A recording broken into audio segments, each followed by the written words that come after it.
Good evening, everyone, and welcome to the Kansas City Public Library. I'm Carrie Coogan, Deputy Director of Community Engagement and Public Affairs, and tonight we are honored to explore one of the most complex and painful chapters in American history, the forced removal of Native peoples following the Indian Removal Act of 1830, and the ways that arts and cultural institutions can help us reckon with that past and foster healing for everyone today. Before we begin, I want to express our deep gratitude to Diane Moody Burke. She's the Professor of History, Director of the Center for Midwestern Studies, and co-director of the UMKC Center for Digital and Public Humanities. Diane has been an incredible partner for many years to the library, but especially through her leadership with the Kansas City Monuments Coalition. This co-sponsored event is part of the KC MC Signature Lecture Series. The Kansas City Monuments Coalition is a partnership of preservation and commemorative organizations across the entire city, supported by the Center for Digital and Public Humanities at UMKC, and it's funded by the Mellon Foundation. Through this multi-year partnership, the library will host at least 6 free events featuring themes related to the coalition's mission. As part of this collaboration led by the library's digital branch, we are producing an Era of Rights, a digital history website in partnership with the UMKC Department of History, the Missouri State Historical Society, and other collaborators. Tonight's program, we're happy to say, is being live streamed, and following the discussion, you'll each have the opportunity to come down and ask questions. We ask that it be a question, please. And then you'll also have the opportunity to purchase books right outside from the UMKC bookstores, including books called Peace and Friendship, American Confluence, and the American West. Please join me in warmly welcoming Diane Moody Burke.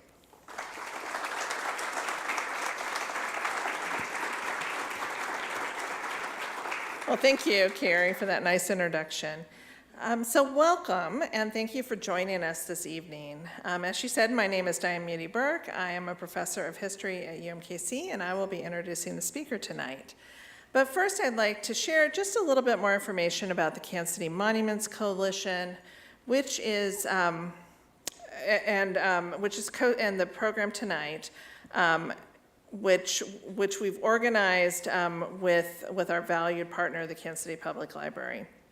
So the Kansas City Monuments Coalition, or KCMC for short, is funded through a generous grant from the Mellon Foundation as part of the Monuments Project, which is described by Mellon as an unprecedented multi-year commitment aimed at transforming the nation's commemorative landscape to ensure our collective histories are more completely and accurately represented.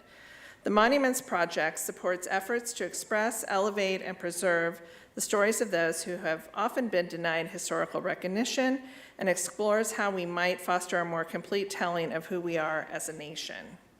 Now, the Kansas City Monuments Coalition is a collaboration of the UMKC Center for Digital and Public Humanities and 15 local community partners. Through this coalition, we support each other as we build public projects, create public art, and deliver programming to serve our communities, as well as to preserve places of historical significance. These projects seek to document and amplify overlooked stories of Kansas Cityans and connect public audiences to a more complete history of the region. In addition, we are working in partnership with the Kansas City Public Library to organize a series of public programs that will support and highlight the efforts of the coalition.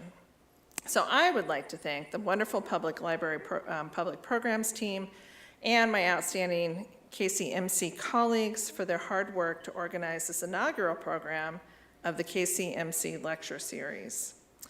Now, we are all pleased to welcome Stephen Aron, who is the Calvin and Marilyn Gross Director and President and CEO of the Autry Museum of the American West and Professor of History Emeritus at the University of California, Los Angeles. Dr. Aron assumed leadership of the Autry Museum in 2021 after a 3-decade career as a professor. Dr. Aron is the author of How the West Was Lost, The Transformation of Kentucky from Daniel Boone to Henry Clay, American Confluence, The Missouri Frontier from Borderland to Border State, The American West, a very short introduction, and Peace and Friendship, an alternative history of the American West. He's also the co-author of Worlds Together, Worlds Apart, A History of the World from the Beginning of Humankind to the Present, sorry about that, and co-editor of Trading Cultures, The Worlds of Western Merchants, and the past editor of Convergence magazine. And as Carrie indicated, some of the books are for purchase after the event, and Dr. Aron has graciously agreed to sign copies for you. Dr. Aron holds degrees from Amherst College and the University of California, Berkeley. After completing his doctorate, he joined the faculty at Princeton University before moving to UCLA in 1996. And then from 2002 to 2012, Dr. Aron split his appointment between UCLA and the Autry Museum of the American West. At the Autry, he served as the founding executive director and then chair of the Institute for the Study of the American West. In that position, as well as his role as consultant for other museums and for numerous television programs, documentaries, and films, he has sought to bridge the divide between academic and public history. More recently, Dr. Aron advised and appeared in Kevin Costner's West, an 8-part series that recently aired on the History Channel. In 2011, Stephen Aron was elected to the American Antiquarian Society, and in 2015, the Society of American Historians. In 2017, he served as president of the Western History Association. So please help me welcome Dr. Stephen Aron.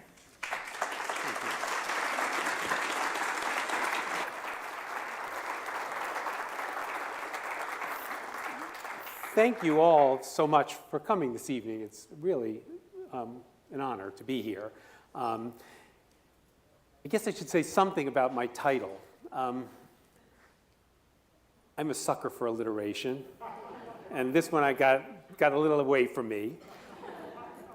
But there is a symmetry to the lecture because it's got 4 R words, and there are 4 parts to this lecture. So first, I'm going to talk about I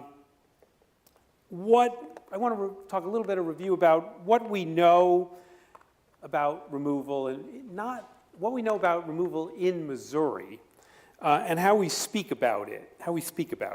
Second, I'll take up the topic of reparations. That is, what has been done and not done to redress the losses suffered by those who were removed from Missouri and elsewhere. And third, I turn to repatriation, which once was entwined with reparations as it involved the return of people to the lands from which they were displaced, or that's the original meaning that the term held. Now, however, repatriation, at least for people who hold my position, refers to the return of things from the collections of museums to the native communities from which they presumably originated. And then fourth and finally, I want to suggest the role that repatriation can play in fostering a reconciliation between museums and native communities. So let me start then with the first R word, and that is removal. Now, if you ask most Americans, just think about removal, they would go immediately to the paradigmatic experience being, people. That was the easy question of the night. They go to the Trail of Tears. And most then know that this involved the Cherokees and the trail that was a forced migration from Georgia to Oklahoma. And along the way, the Cherokees suffered hardships and deaths, which continued after they arrived at their new homes with inadequate supplies to sustain them. For its part, the state of Missouri has signaled the significance of this removal by marking the Trail of Tears through the state and establishing a park, the Trail of Tears State Park, at the point along the Mississippi, I should say, where the Cherokees first crossed into the Missouri on their way to their new homelands west of the state. As in many treaties between the United States and Indian nations, the pact with the Cherokees promised the new lands to the removed peoples, quote, as long as the grass shall grow and the rivers run, a duration that the United States government declared over before the end of the 19th century. Pressed further about the history of Indian removal, Americans, or at least my former students at UCLA, will let them be stand-ins for all Americans, might also then next refer to the removal of the so-called 5 civilized tribes, of which the Cherokees were one, joined in the evictions and coerced transfers of land by the Choctaws, the Chickasaws, the Creeks, and the Seminoles, all in the 1830s. Now, if I had more time, I would sort of push forward on a call for a broader and deeper history of removals, one which looks beyond the Trail of Tears, beyond the so-called 5 civilized tribes, and beyond the presidency of Andrew Jackson. Broadening and deepening popular understanding would be valuable because removal was the tragic common denominator of American Indian experiences across the continent, from the beginnings of the American Republic through the 19th century, and in some cases even beyond that. I'll settle, though, for 2 more modest aims in this quadrant of my lecture.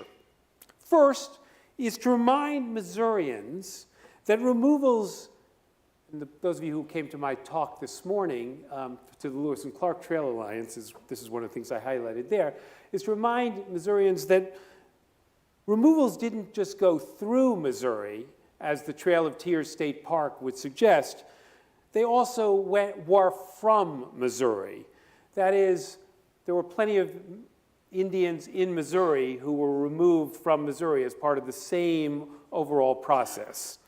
And second for this part is to rid our textbooks and our historical monuments and the markers that accompany them of the euphemism that is removal. Now, I have in the front row here several people who accompanied me to Fort Osage this afternoon, which was an instructive trip. How many of you have been out there? Oh, look at that. See, now I asked that question, by the way, and this morning I actually asked the question, just how many of you have been to the Autry Museum? 2? 3? We've got to do better than that.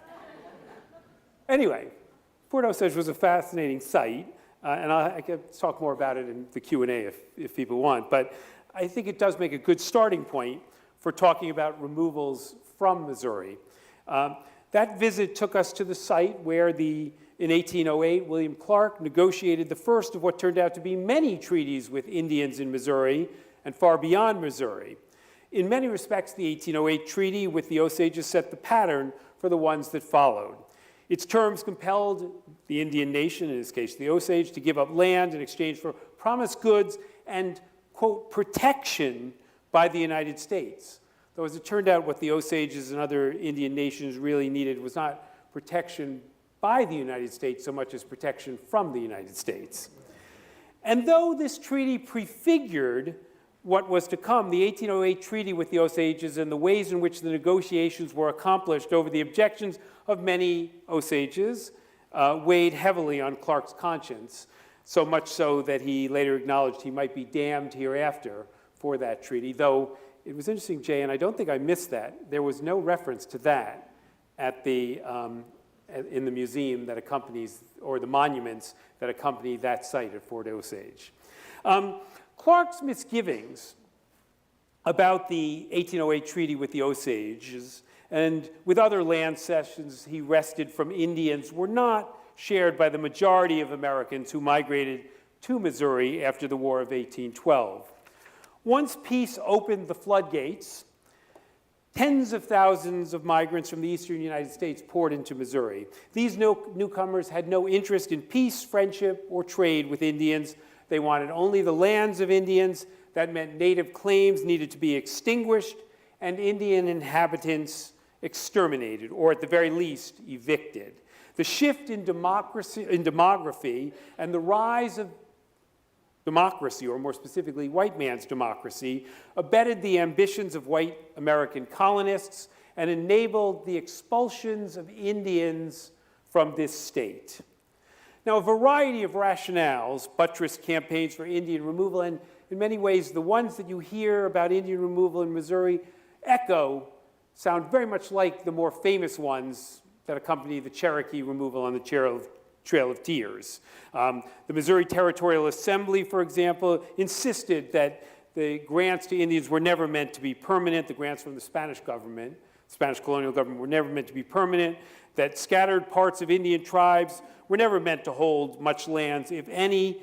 Better, the state legislature or the territorial legislature asserted, to relocate the Indians away from Missouri so that to some remote part which is better suited to Indian pursuits. Some advocates for Indian removal blamed Indians for violence that occurred between white squatters and native inhabitants. Other times they maintained eviction protected them from assaults from those same white inhabitants. The bottom line, acknowledged one representative, was the tracts held by Indians were too valuable to remain in the hands of Indians. Similarly blunt was the comment of Senator Thomas Hart Benton, who said, quote, "To remove the Indians would make room for the spread of slaves." Indian leaders, for their part in Missouri, disputed the various justifications for their expulsion. They were not, they claimed, the meandering hunters they were caricatured to be. They presented themselves as having done sort of all the things. And again, you see the same commentary a decade later in the Cherokee protests against their removal, but you see it first in Missouri. During the War of 1812, many Indians here claimed, especially the Shawnees and Delawares, claimed that they had been on good terms, remained peacefully in neighborly relationships with their American neighbors. So why compel them to leave? Compelling argument.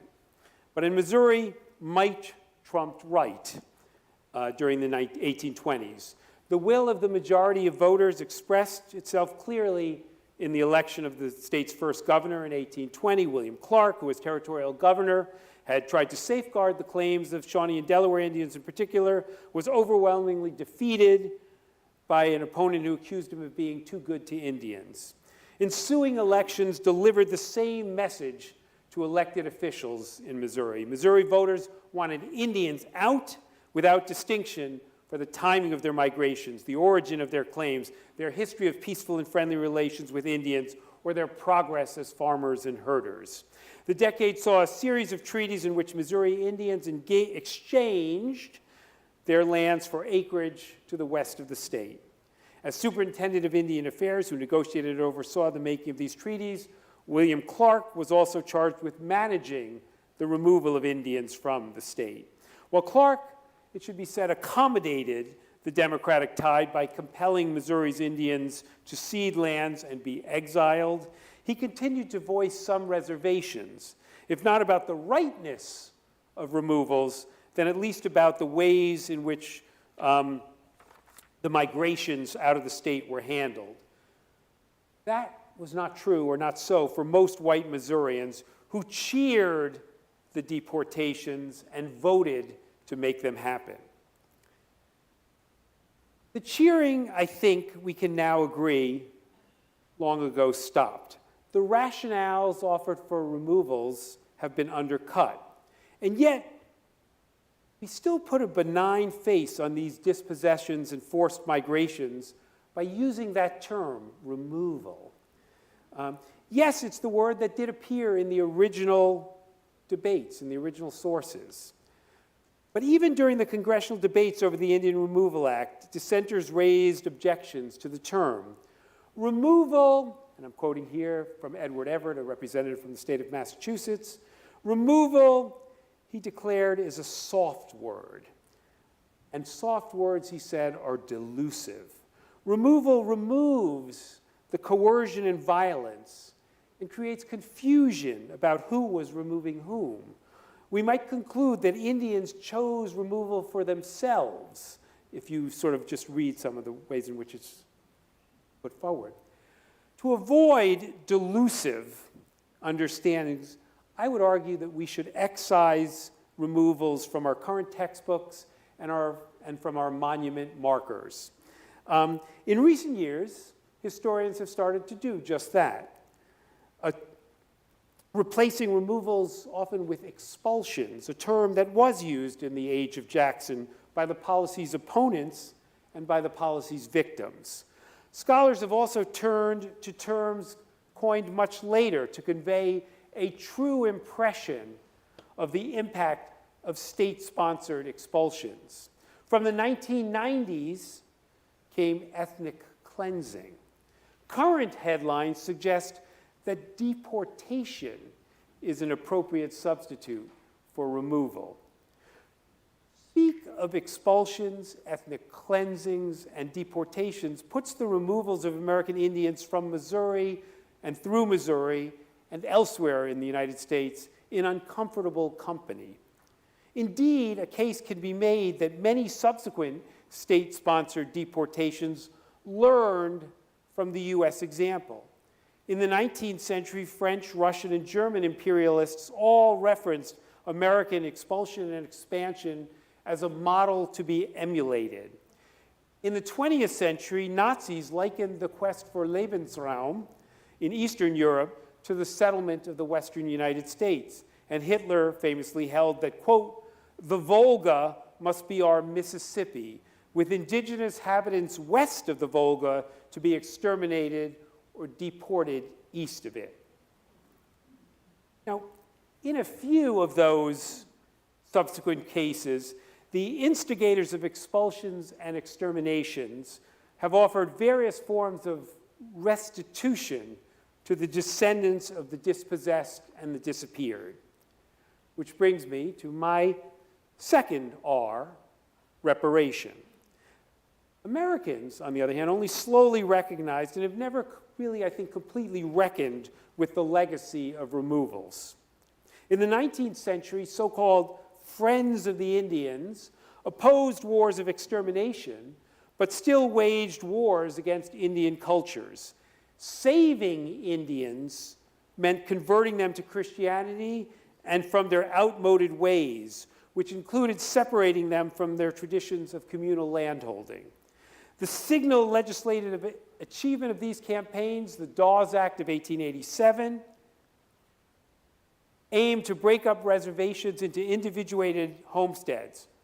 By the time this policy was reversed in the 1930s, Native peoples had lost 2/3 of the lands they had possessed before allotment. After the Second World War, the United States government established the Indian Claims Commission with the intention of making good on the promises in the treaties that had been signed with Indian nations. Unfortunately for Indians, the monetary settlements that resulted hardly compensated for all the acreage that had been surrendered in treaties and then through sales after the Dawes Act. In the 21st century, in the late 20th century and the 21st century, acknowledgments of the wrongs done to Indians and of their rights have advanced, at least rhetorically. Material redress, however, has been much slower to come. Approaching 200 years now after the treaties that compelled their dispossession from Missouri and their deportation from the state, Missouri's former indigenous inhabitants still await meaningful recompense. Now, at the end of the 20th century and the beginning of the 21st, I think you saw glimpses of possibilities of campaigns for reparations making headway around the globe. Around the world, we saw governments grappling with the legacies of slavery, of imperialism, and internal colonialism. Truth and Reconciliation Commissions, most famously in South Africa, were established. Statues were toppled. Apologies were issued, and efforts at restitution were undertaken in various parts of the globe. A populist backlash, however, has dimmed hopes for reparations. Actually, let me hold this one for a second. Has dimmed hopes for reparations. In the United States, as we all know, Donald Trump's second term has brought the return of Confederate names to U.S. military bases and efforts to eradicate woke history. In the name of restoring truth and sanity, executive orders have sought to cleanse museum exhibitions, national parks, and school curricula of divisive concept, which in practice means wiping away the experiences of various peoples and some of the damages many suffered. Instead, most recently, and this sort of was particularly important at the Autry, most recently the Department of Homeland Security pushed out John Gast's American Progress.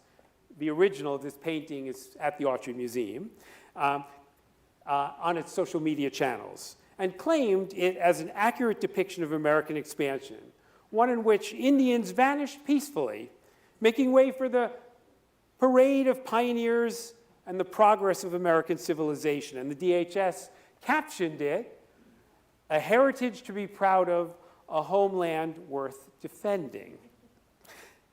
There's a lot to be said, and I've said a lot of things in various media outlets recently, including an article in the New York Times last week. But I would say what's clear to me is in this sanitized version of American history, reparations are not on the table. Now, what I would say, maybe too cynically here, is what American Indians have gotten instead of land reparations are land acknowledgments, which I was surprised this program did not begin with. But I'll come back to that in a second. These are the statements that now customarily open programs at universities and many museums, and in some places even government proceedings, at least in California. The formula that land acknowledgments follow typically recognize, honor, and give thanks to former native caretakers of a region, as well as their ancestors, elders, and future generations. And in fact, many Kansas City institutions proclaim their land acknowledgments on their websites. You can look at the ones up for the Kansas City Public Schools, for the Nelson Atkins Museum, for the KC Rep, for the, let's see who else, the Library of the University of Missouri, Kansas City, which not only has its land acknowledgement, but actually has a helpful guide to how to write a land acknowledgement on its website. Now, detractors have grown skeptical about land acknowledgements as these have proliferated. In practice, say critics, the rote incantations of formulaic statements amount to, quote, moral exhibitionism. That is, land acknowledgements are what you give when you're not going to give land back. They offer acknowledgements and respects, but no tangible reparation. Now, I guess it's easy to become cynical about land acknowledgements, but I do think actually they are a starting point to open the way for more meaningful conversations and maybe more meaningful actions. And I would argue, at least in the case of the state of Missouri, that official acknowledgements might start by recognizing, by commemorating, and monumentalizing the fuller history of deportations, not just through Missouri, but from Missouri. Now,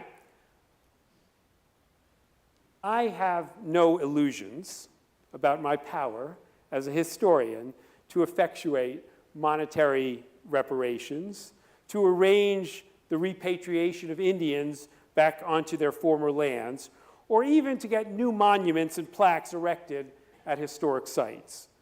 But as the director of the Autry Museum, I can facilitate the repatriation of native art and artifacts. The Autry took a step, I think, in that direction with the adoption of a native collection policy, of which I'll talk about more, in 2022, in many ways that anticipated the changes that we've now seen nationally in the 2024 revisions to the Native Americans Graves and Repatriation Act, or NAGPRA, which the original dating from 1990. The new policy from the federal government, to the extent that it's in place now, advantages native knowledge and advances repatriations. Yet I would argue the process should not be viewed as a zero-sum game. Done in the proper spirit, repatriation abets a commitment to collaboration and consultation that I would argue also advantages museums by advancing their ability to tell native stories and by allowing them to reset their relations with native communities. Now, partnership historically played little part in the history of museums and indigenous peoples. Museums know best was the prevailing ethos. Once items entered museum collections, Native communities, Native peoples usually lost any voice in how the objects were treated, exhibited, and interpreted. In fact, I sort of like to say, the sort of historic relationship was museums here, Native communities here, or really actually museums here, Native communities here, because once the collection went into museum hands, Natives sort of were out of the picture in terms of any sort of curatorial or collection or conservation decisions. But as I said, I think that is changing, and repatriation is part of that. Getting things back, as I said at the beginning of my lecture, getting things back from museums was not what repatriation originally meant. Until the 1980s, the term was reserved for the return of peoples to their homelands. Even human remains that had been plundered from graves were deemed too important to science to be returned. No wonder Native people harbored deep resentments towards museums and pushed to decolonize them.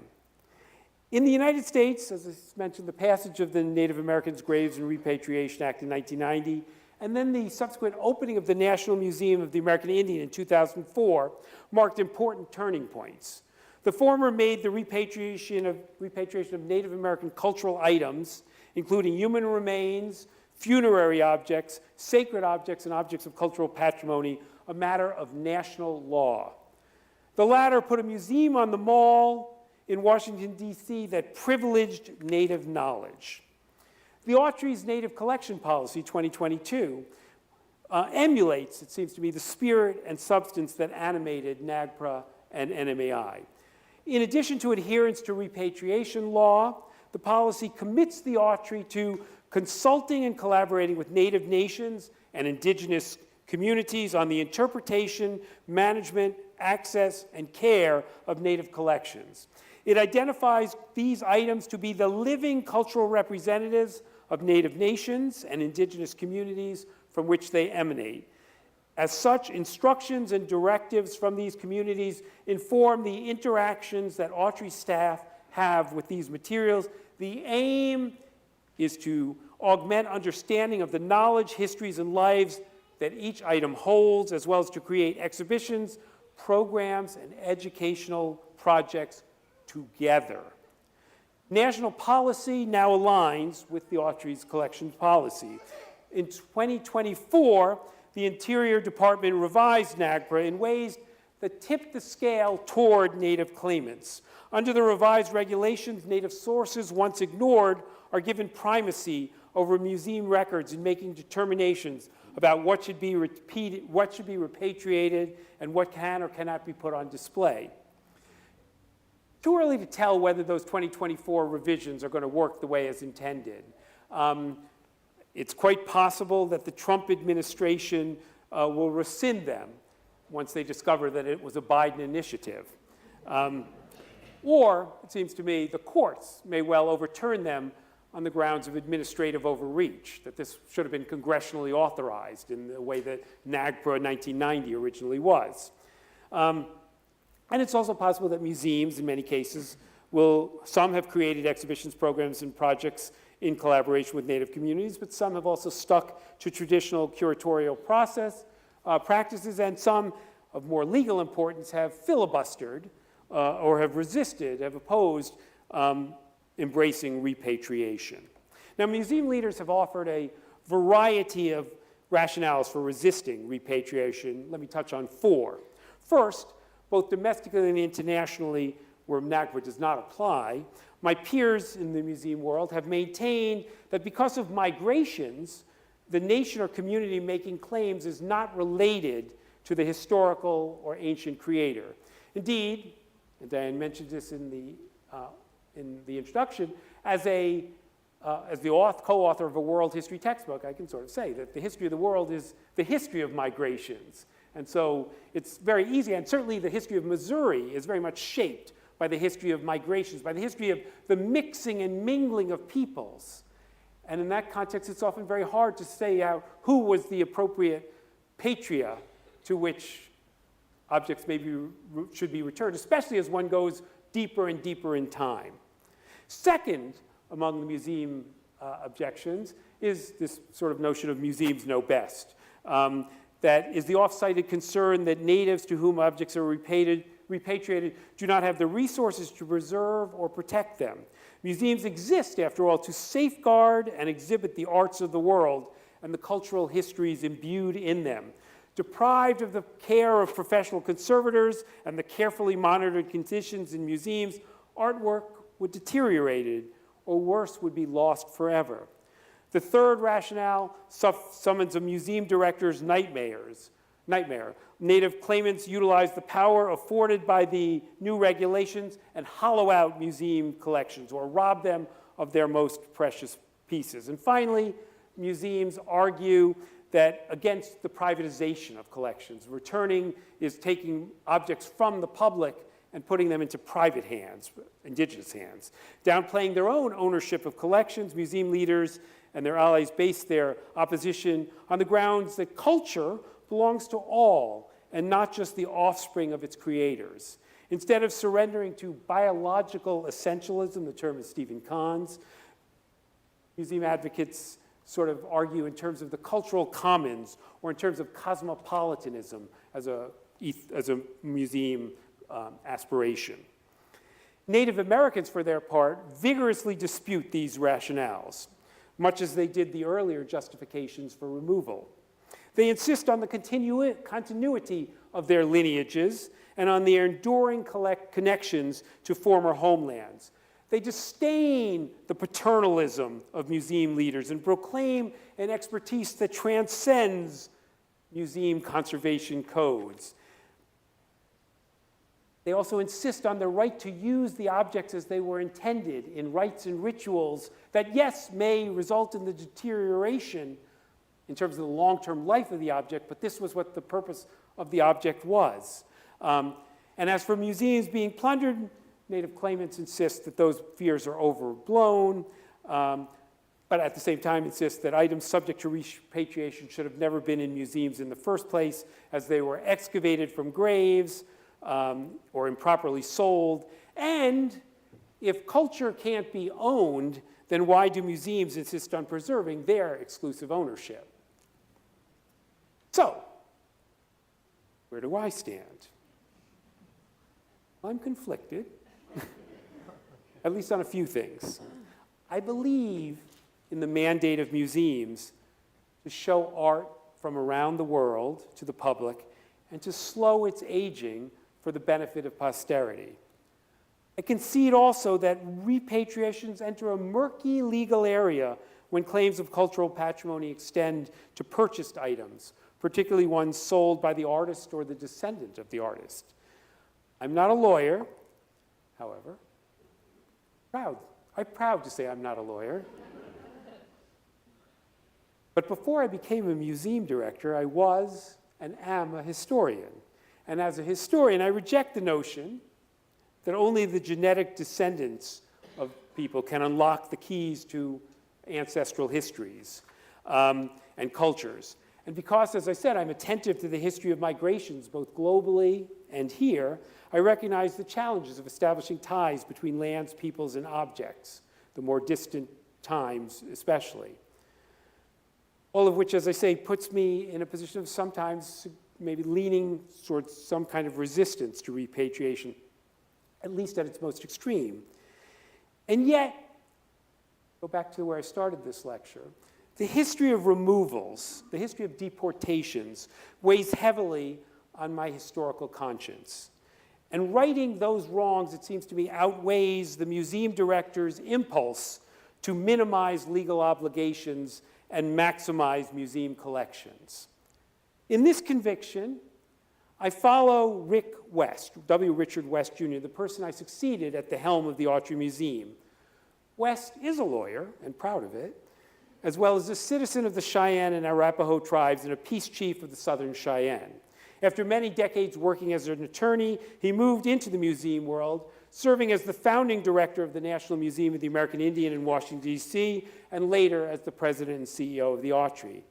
In these roles, he championed a view of repatriation that looked beyond the law and advocated for voluntary returns of cultural objects and materials to Native communities. Repatriation, he insisted, is of paramount importance because it brings ancestral creations back home, reuniting them with the people to whom they rightfully belong. And more than just a return of things, repatriation is an act of restorative justice, a step toward healing, and an effort to support living Native cultures and secure a Native future. And actually, Philip Newfield, who's sitting right there, pointed me to this book, which I recommend to everyone, which presents a case study of how I think repatriation can work. I'll skip the details here, other than to say it really, I think, emphasizes at the end of the process the way in which the repatriation healed the Native community to which these objects, which had been taken hundreds of years ago, were returned to. Which brings me to my fourth R and final R, reconciliation. Rick West rests his case for voluntary repatriation as a form of reparation to Native peoples and as a means of recuperation and restoration. See how many R words I can do? For their communities. Indeed, here's one more. Indeed, before it was renamed and given the acronym NAGPRA, the federal repatriation legislation was titled the Bridge to Respect Act. And much bridging was needed, as I've argued, for Indians long felt disrespected by Indians for whom that displayed their ancestral creations and ancestral relations with no outreach to descendants. For repatriation, as that NAGPRA case study details, can convey respect and help restore, to make whole what has been smashed, to renew and revitalize. My larger point is not just, though, that Native communities' wounds are mended by sending objects back to them. Museums, I would argue, are also healed when they dispense with items that should not have been collected, and even more when they embrace a collaborative and cooperative repatriation process. Viewed this way, repatriation is the means to more than one end. Yes, its primary purpose is to return objects to Native communities of origin and enhance the well-being of those communities. In the process, however, repatriation can build trust between museums and those communities.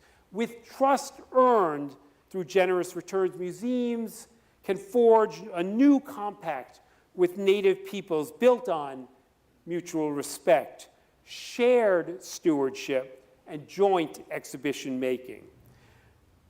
Reconciliation, as I've also earlier emphasized, requires reckoning with removals. That process, I've argued, begins with removing that euphemism from our textbooks and from our historical markers. Let's start calling the displacement of Indians from Missouri what it was: a state-sponsored ethnic cleansing and a series of coerced mass deportations. Further, in acknowledging that we inhabit lands that once belonged to Native peoples, let's move beyond the minimal recognition offered by land acknowledgments. At this political juncture, meaningful reparations, whether monetary compensation or giving back land, seem a distant possibility. As a museum director, however, collection policies and repatriations are within my purview. I don't pretend that the return of items from museum collections will solve all problems, but they are significant to the future of museum communities. As important, they matter to the future of museums.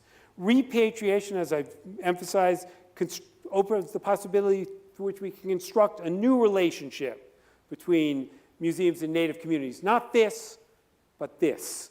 Can begin to repair the painful legacies of removal and lay the foundations for peace and friendship. Peace and Friendship is the title of my most recent book. Shameless plug. There, I looked at episodes in the history of American westward expansion in which erstwhile enemies overcame their differences, at least for a while. To be sure, the peace and friendship that happened in Missouri, several of the chapters focus on Missouri, and other American frontiers were not manifestations of a kind of kumbaya moment on the frontier.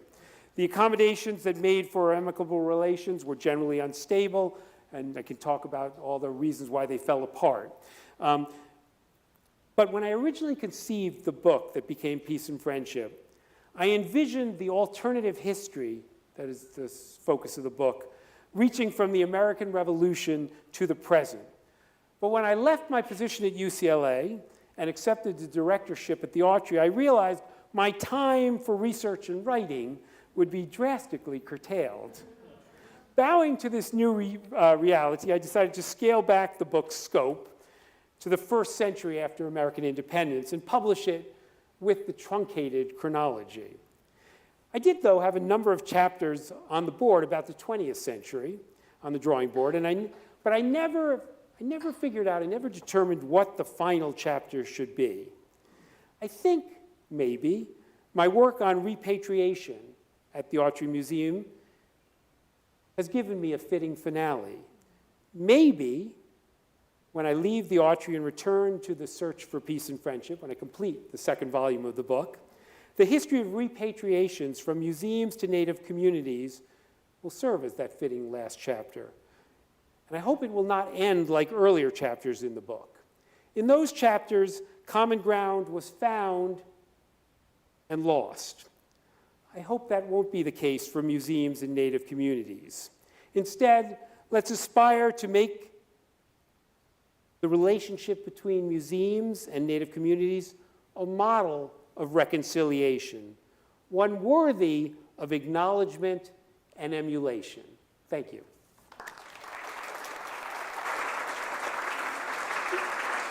May I ask where the Autry Museum is? It's in Los Angeles.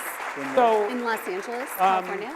I was very diligent about cutting and keeping myself on time, so I think we have time, we do have time for questions both from the live stream, I gather, which may be technologically beyond our capabilities, or live. But I would ask, as was said in the introductory comments, to come up to the mic, because since this is being live streamed and we want the people who are in the virtual world to be able to hear what your questions are. So please come up to the mic. And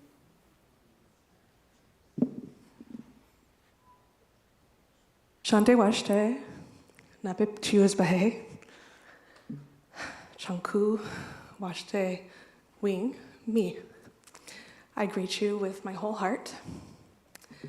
My name is Woman Who Walks the Good Way, but also Joy Ellsworth. I wanted to ask, the loudness is freaking me out. I wanted to ask if museum leaders have considered how far it would take their efforts in mending relationships if they participated in culture, participated in the practices of the culture. Because I feel it would be meaningful to the people still alive who were, when they were children, beaten and raped out of being Native American. Practices are still happening, even though the attempt was made to take them away. Perhaps might we consider participating in cultural ceremony and storytelling not on the grounds of the museum, but in the actual home communities and the ceremonial spaces that exist still. right, because I was going to say, one thing that I think some museums are doing, at least, which isn't getting all the way to what you're suggesting, but at least is part, well, I say two things, actually. One, I can speak specifically from the Autry's perspective, but other, I think more museums are now at least hosting programs. Again, I don't think it gets to everything you've just said, but are hosting programs that get to, that sort of enliven those rituals, ceremonies, and so forth, connected to the pieces. But they're doing it, as you said, on museum ground, not on Native ground. Not doing it back. But there are, I think, increasingly now, even in exhibition making, there is the return to the communities. I'll give you again, shameless plug, in 2028, the Autry has, 2027, 2028, the Autry has an exhibition which you are all going to attend on native skateboarding.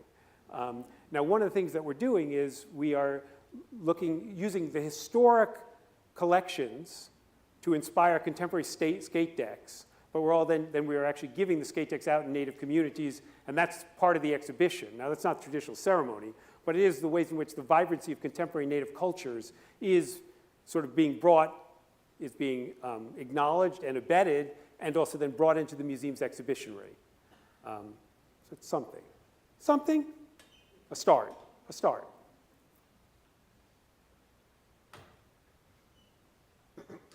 I don't have quite the touching narrative, and I appreciate your remarks and your willingness to come forward. But as I'm a student of history, I've been a longtime lover of history, and I have been studying history for most of my life.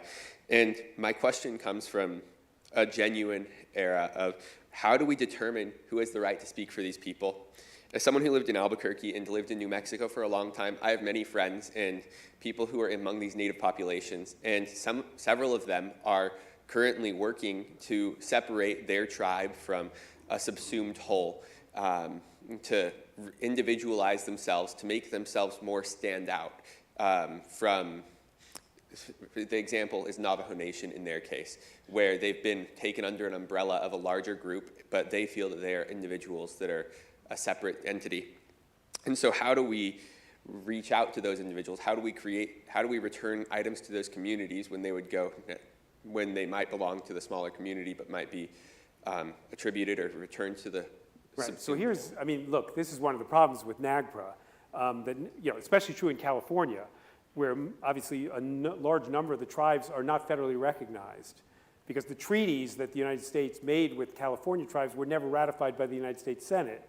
And so you have all these federally unrecognized tribes to whom you can't return the materials in some simple way. So you mentioned about small groups within, but again, all the legislation is set up around those tribes which have TPOs, which have tribal historic preservation officers, which have the sort of government structures that sort of facilitate this kind of Repatriation Act. But that leaves out a lot of native peoples who don't have that kind of federal recognition.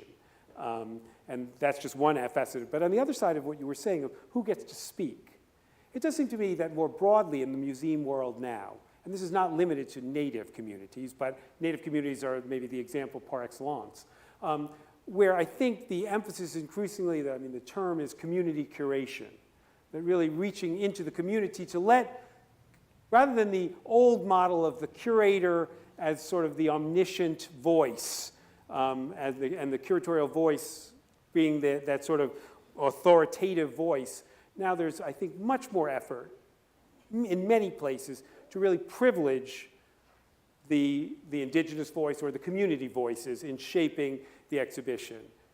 Shameless plug number 17 for my museum.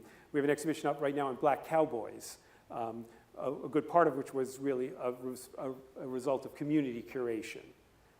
So that's at least a partial example. But again, now your question's a complicated one in a lot of different ways, because I also said in my talk, and I do believe that, that I don't think history belongs exclusively to the descendants.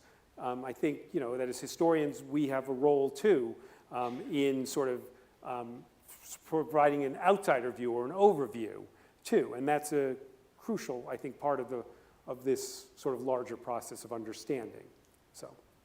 Thank you. Welcome. I'm going to interject with a question from our online audience. Here in Missouri, we have a senator named Eric Schmidt who spoke on the nation as a specifically European descent nation. Is the shift toward white nationalism present in museums right now?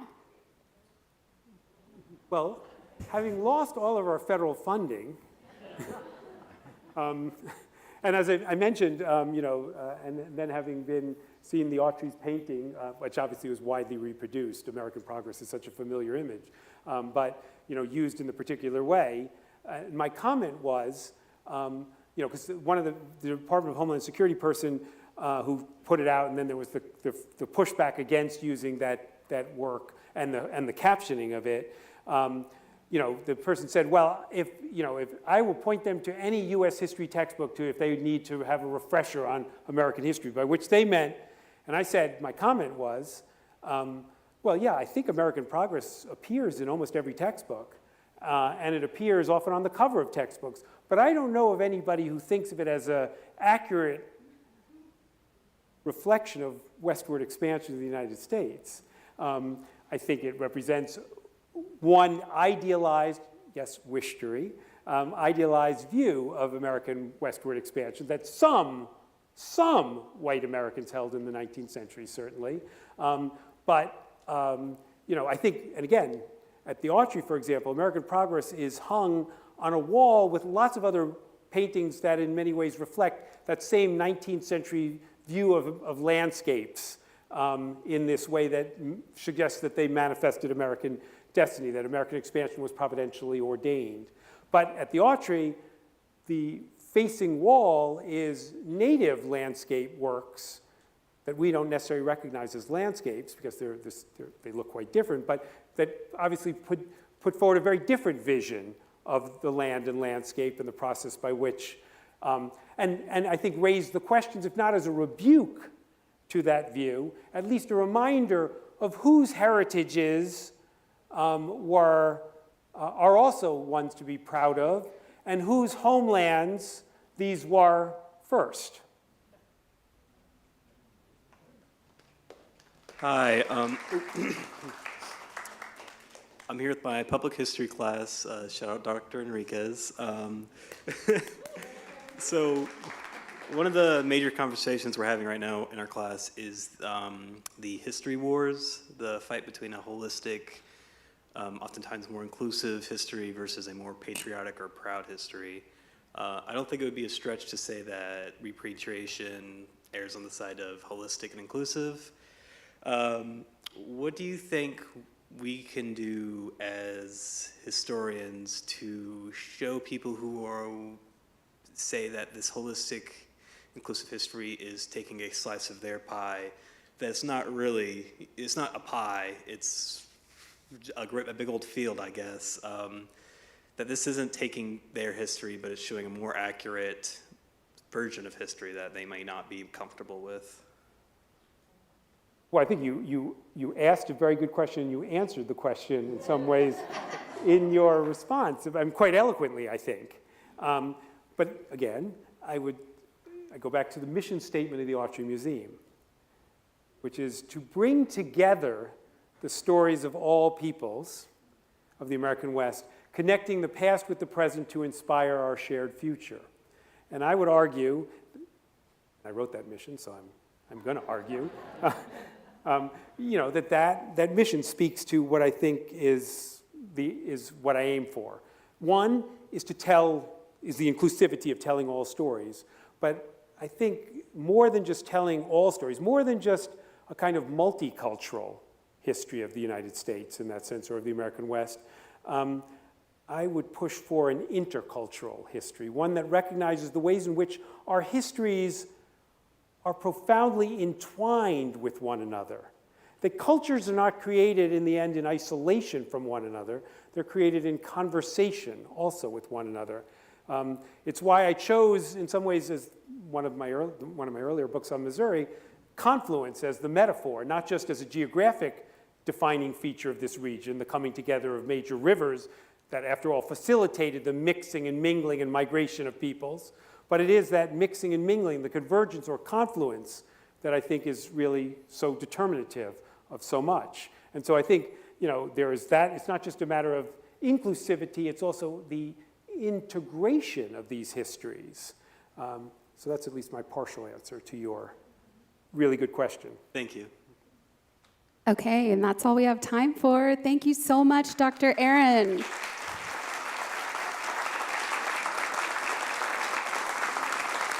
Thank you. Thank you so much. Thank you. Thank you. Books are for sale. Yes. We're all going to the Autry Museum. We just tell them that you invited us, right? I'll do more than invite you. If you show up and said you were at this talk, I will give you complimentary admission. Okay, write it down. Write it down. And